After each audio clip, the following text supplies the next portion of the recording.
Good morning. Welcome back to our devotional time together. This is Escape Forever Free. I'm Faith, and I'm here to offer support as we work together to restore physical, mental, spiritual, and social wholeness.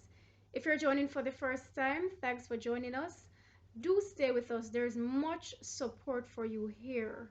All right, let us pray before we start our 1 hour alone time with God. Father, we thank you for taking us together again.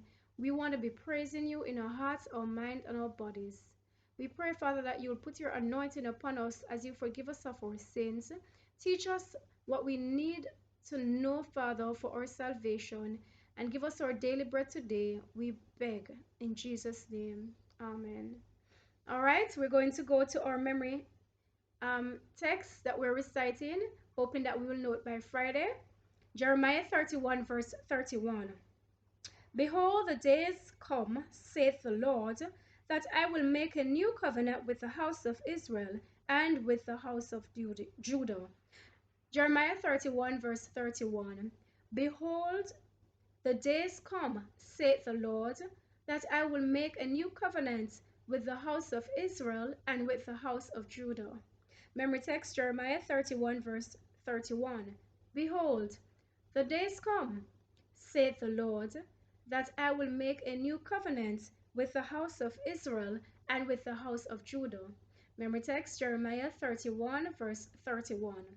Behold, the days come, saith the Lord, that I will make a new covenant with the house of Israel and with the house of Judah. May God help us to recall this in due season to edify and to point souls to Him. Our reading for this morning is coming to us from Maranatha Devotional by E.G. White, and it is entitled Preparation for What Lies Ahead. Preparation for What Lies Ahead. The key text, Seek ye the Lord, all ye meek of the earth, which have wrought his judgment. Seek righteousness, seek meekness. It may be ye shall be hid in the day of the Lord's anger. Zephaniah 2 and verse 3. The reading. Transgression has almost reached its limit. Confusion fills the world. A great terror is soon to come upon us human beings. The end is very near.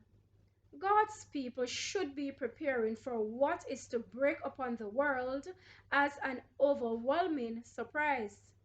The time of trouble, such as never was, is soon to open upon us, and we shall need an experience which we do not now possess, and which many are too indolent to obtain. It is often the case that trouble is greater in anticipation than in reality. But this is not true about this crisis that is before us. The most vivid presentation cannot reach the magnitude of the ordeal. In that time of trial, every soul must stand for himself before God. Though Noah, Daniel, and Job were in land, as I live, saith the Lord God, they shall deliver neither son nor daughter. They shall but deliver their own souls by their righteousness. The last great conflict between truth and error is but the final struggle of the long-standing controversy concerning the law of God. Upon this battle we are now entering. A battle between the laws of men and the precepts of Jehovah, between the religion of the Bible and the religion of fable and tradition. We should study the great waymarks. These waymarks point out the times in which we are living. We should now pray most earnestly that we be prepared for the struggles of the great day of God's preparation. Those who place themselves under God's control to be led and guided by Him will catch the steady tread of the events ordained by Him to take place.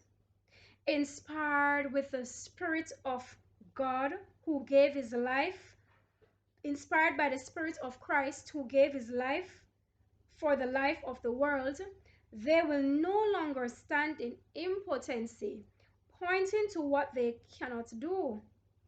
Instead, putting on the armor of heaven, they will go forth to the warfare, willing to do and dare for God, knowing that his omnipotence will supply their every need. This morning's devotional reminds us that preparation for what lies ahead is very important. And as the devotional has been stressing from last month, even into this month, June, we are supposed to all be in preparation mode. I want to especially invite those among us who are listening who might have not come to Christ as yet to please consider coming into the truth. Take prayerful 1 hour alone time with God each day. Invest it and ask God to please lead you to all truth and light.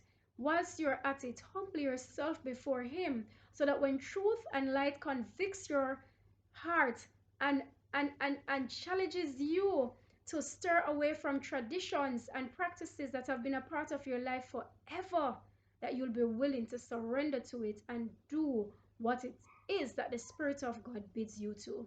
This is my true and earnest desire and prayer for you this morning, and I beg that God will give you all the support you need if you're willing and genuine that to receive it. Receive this support and be truly saved.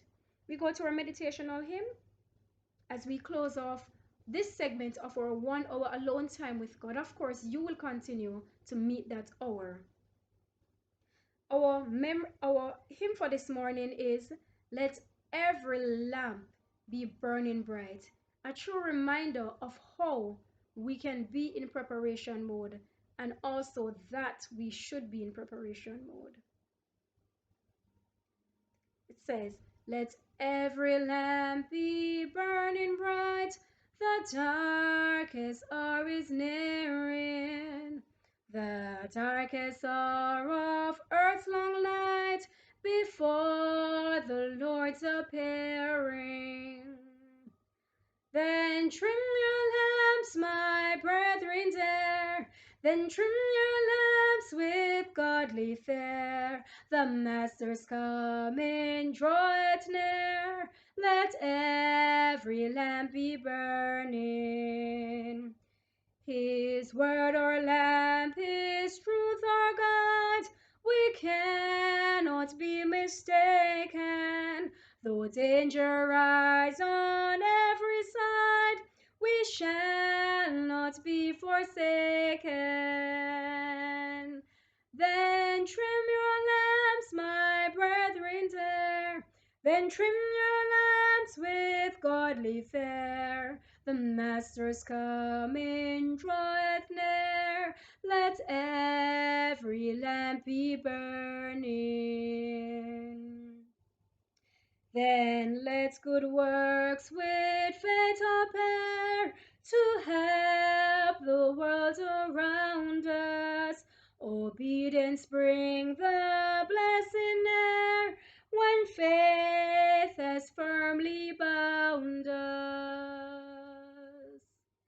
Then trim your lamps, my brethren dear, then trim your lamps with godly fare.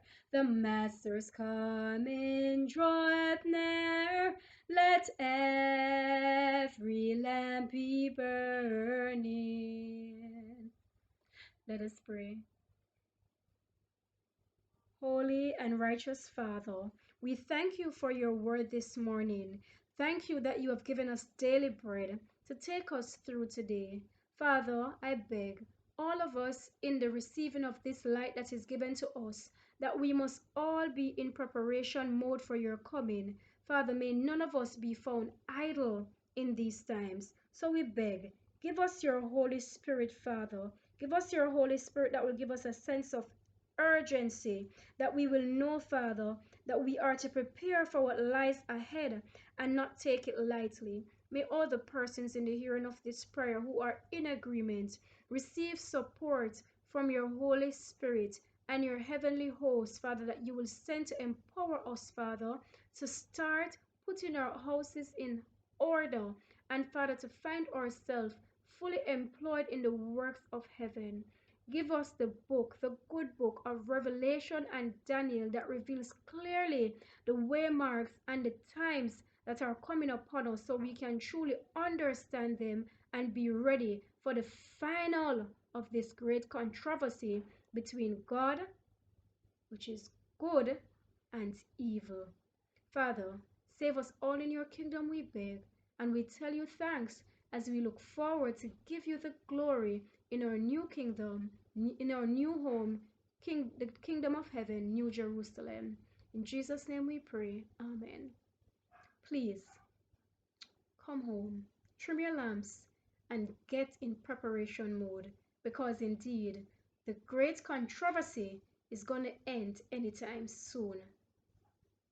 Let the words of our mouths and the meditation of our hearts be acceptable in thy sight, O Lord, our strength and our Redeemer.